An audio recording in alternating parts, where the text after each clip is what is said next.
Can you spot what this video, and this video all have in common besides the fact that every single one of them went viral? Well, every single one of them has the right hashtags placed in the right place and they have the right tags on their videos. Because if you are messing this up, it could be the reason that you're not going viral or that you're putting in so much effort into your content but not getting the results that you want. But don't worry, because by the end of this video, you're gonna know about the 3 best hashtag strategies you need to make sure that you're using right now on YouTube Shorts to increase your odds of going viral.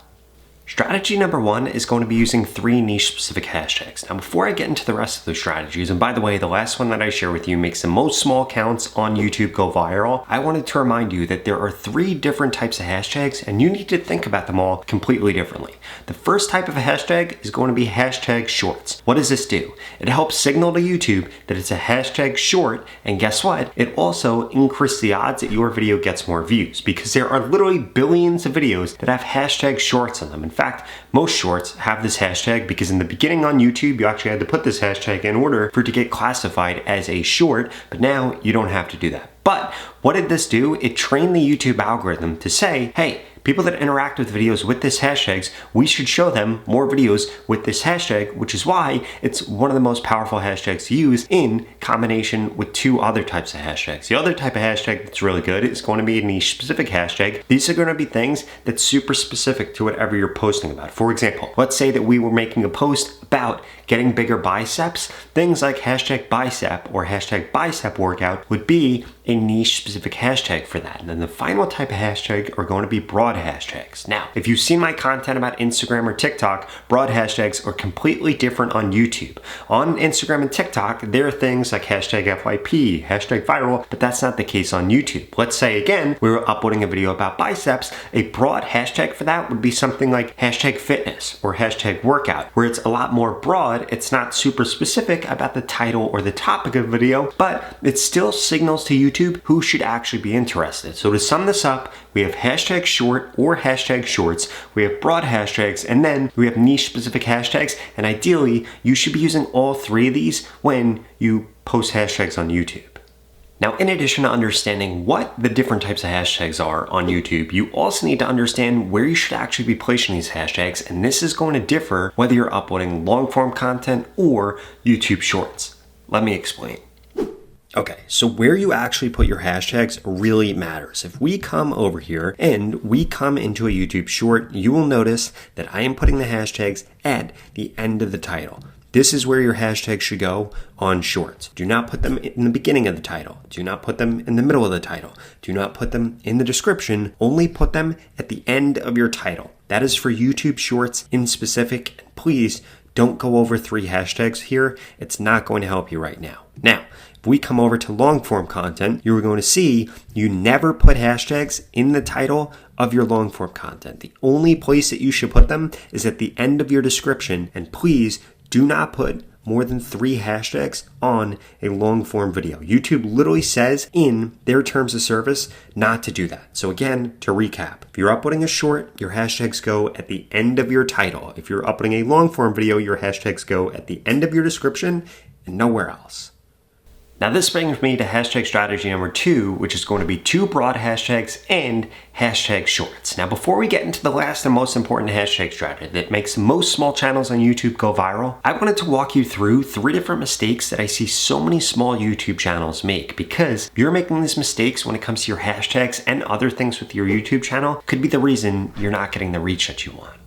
Mistake number 1 is solely relying on your tags and hashtags in order to tell YouTube who your videos should actually get shown to. In fact, you need to be more focused on the topic of your content. And if you don't know what is trending in your niche every single day, you're gonna get left behind on YouTube in 2025.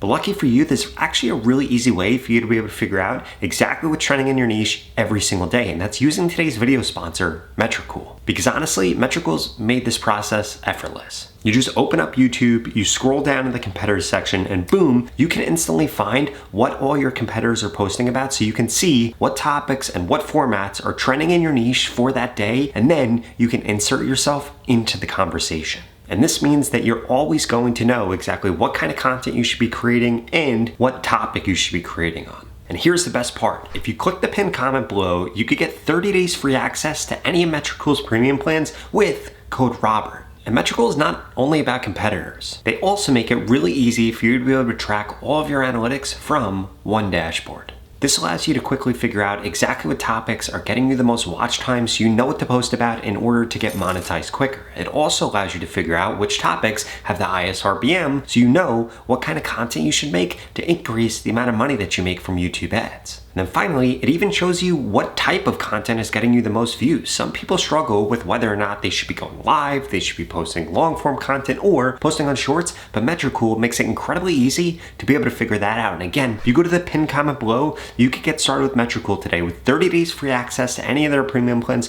with code Robert. If you want to grow faster on YouTube, get more subscribers on YouTube, get monetized on YouTube, or make more money from YouTube if you're already monetized, I'd strongly suggest you use Metricool because it's going to help you so much with all the different tools and analytics that YouTube doesn't give you. Now, mistake number 2 is either posting too much or posting too little. And this is actually going to drastically depend on what niche you're in. Let me explain.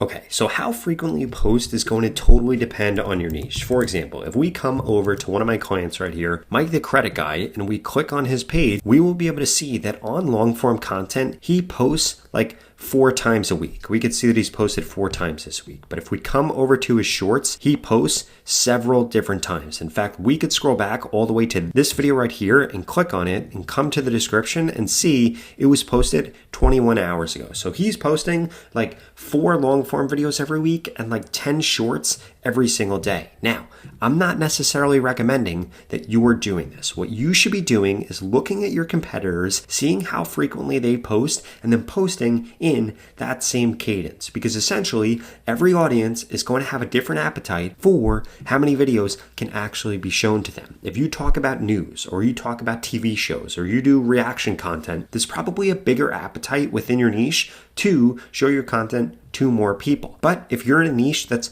a little more simple, for example, my niche, there's not that much of an appetite. So I can only upload every day on long form, and I upload like 3 shorts a week. If I uploaded more than that, it wouldn't actually help my channel. It would kind of hurt my channel. So please make sure that you're looking into how frequently your competitors are posting in order to figure out how frequently you should post.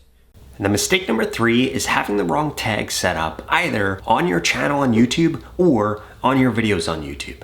Let me explain.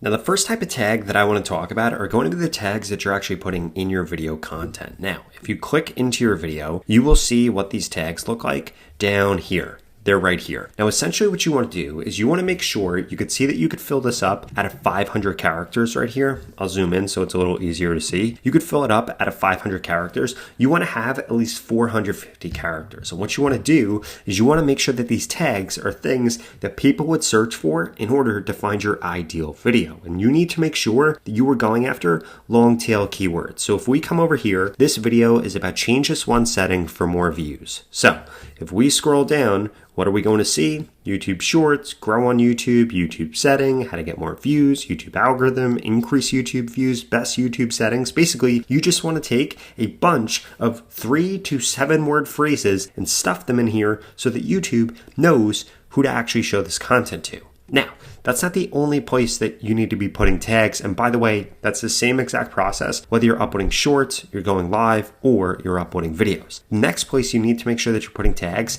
if you come into your settings right here, click on channel, and then you're going to see keywords right here. I know it says keywords, but it's the same thing. It's tags. You want to make sure that you have at least 400 out of 500 filled in here. And this needs to be the broad things that you're going to be posting about and your competitors. So, I post on YouTube about how to grow on TikTok, how to grow on YouTube, and how to grow on Instagram. And as we can see, I have keywords related to all of these. I have grow on social media, I have my own name, and I have a few competitors here. And what this does is forces the YouTube algorithm to then know, hey, this is what Rob's uploading on. So long as he's uploading on these topics, we know exactly who to show his content to, which is going to help with some of the metrics that I'm going to share with you in just a little bit.